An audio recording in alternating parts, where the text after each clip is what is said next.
Hello and welcome back to my studio.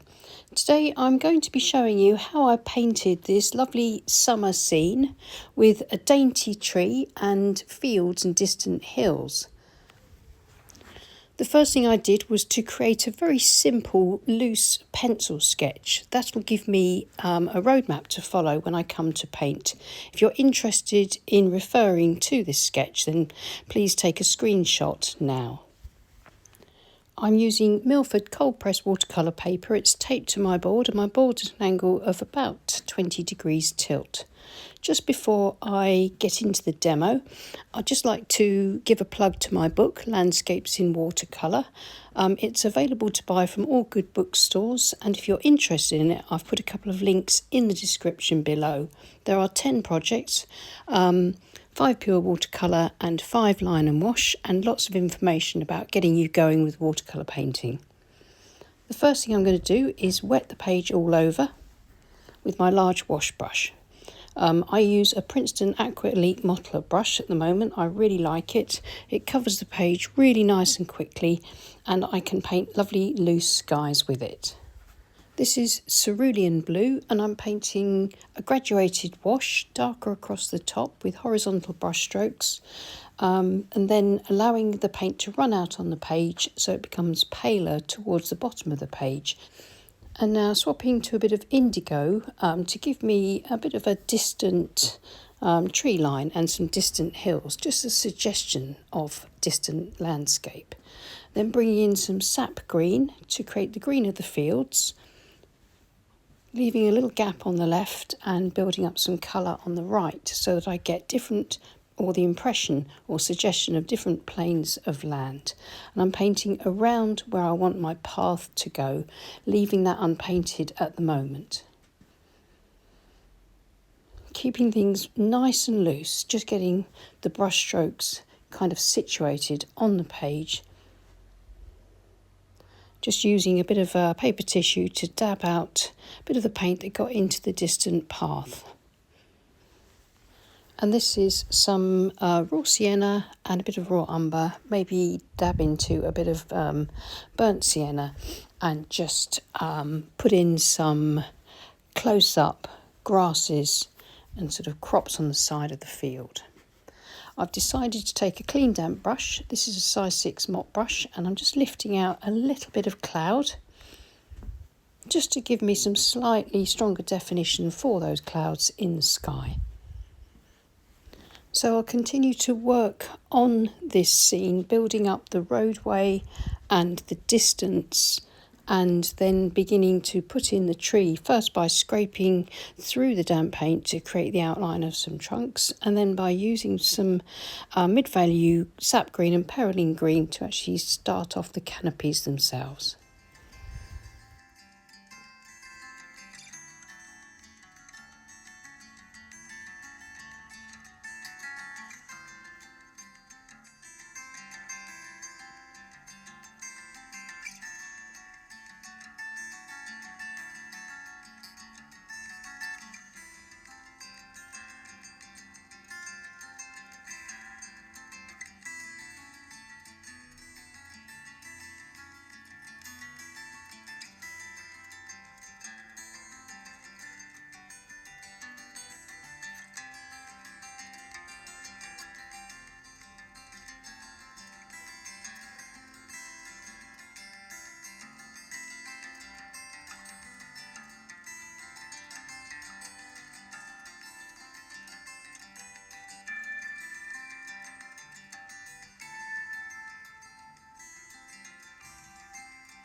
So you can see that now I've put in those lovely green canopies. I've gone back in with my size 5 palette knife and I'm scraping through the paint just to begin to connect those canopies with my branches, and just a little bit more work here and there on the foreground and then on the background.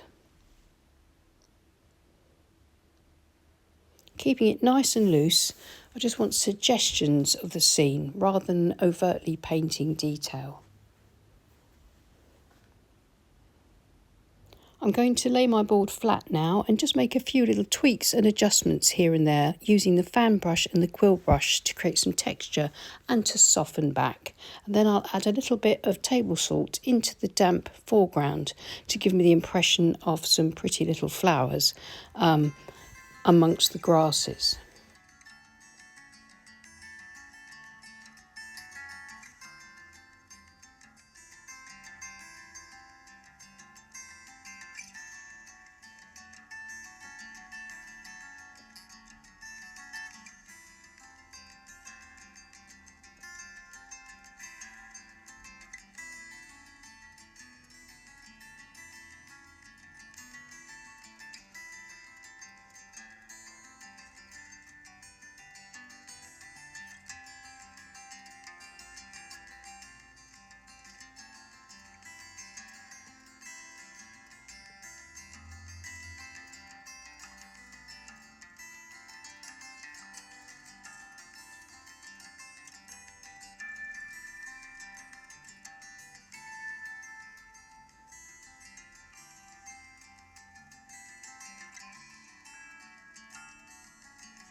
And then back to my palette knife to scrape through just a few grasses on either side, taller, more vertical marks that would just help to suggest the height of all of the beautiful grasses and plants growing on either side of this pathway. And now I'll just let everything dry. And now that it's dry, all that I need to do really is to darken up the shadow side of the tree trunks and some of the branches, connect a few of the canopies with some sort of finer, darker twigs using my rigger brush, and then add a shadow underneath the tree crossing over the road, which should just really bring this scene to life.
Now that shadow's just gone in a little bit darker, a little bit wider than I wanted it to be, so I'm just going to lift a bit of that shadow out to lighten it through the middle. Then when it looks a little bit more the way I want it to, I can add a tiny bit more definition with the rigger brush. Maybe a few little plants, sticks and twigs growing around the base of the tree, and just making sure that shadow's dark enough.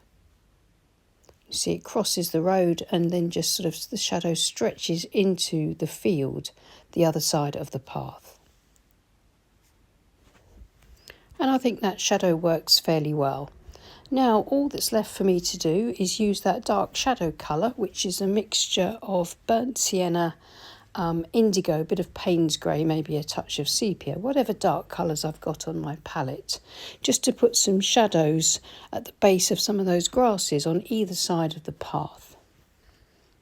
Just to add a bit of value there, which helps to add a bit of shape and form to the scene. If anything goes in a little bit too hard, I can either lift it out with a tissue or just smudge it to soften it with my finger.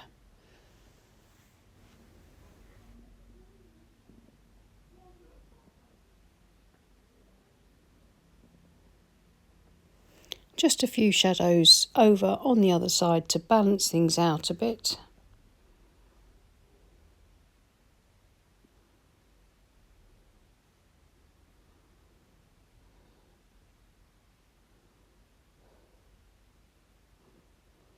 And I think I'm going to call that done. I think I'm going to remove the tape now from the border and just see how it looks with that clean white edge. It makes the painting somehow look more finished when we see it like that, and we can see whether we need to make any adjustments to it. And of course, don't forget to brush off any salt that hasn't dissolved from the salt effects. But I think they've created some nice, pretty impressions of wildflowers growing in the front of these fields.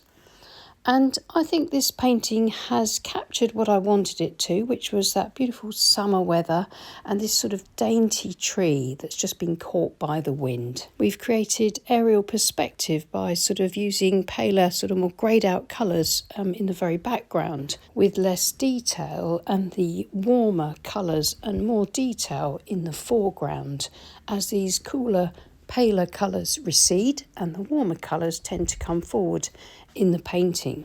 And tonal value is quite important here. Just that little bit of dark in the shadow really helps to bring this painting to life. Let me know what you think in the comments, and if you enjoyed this demo then please give it a thumbs up, and if you're not already subscribed to our channel then I'll invite you to do so, because it really does help with our reach. And if you'd like to support the channel, there are our Patreon links in the description below, along with the link to my book, of course. So many thanks again, take care and happy painting. Bye.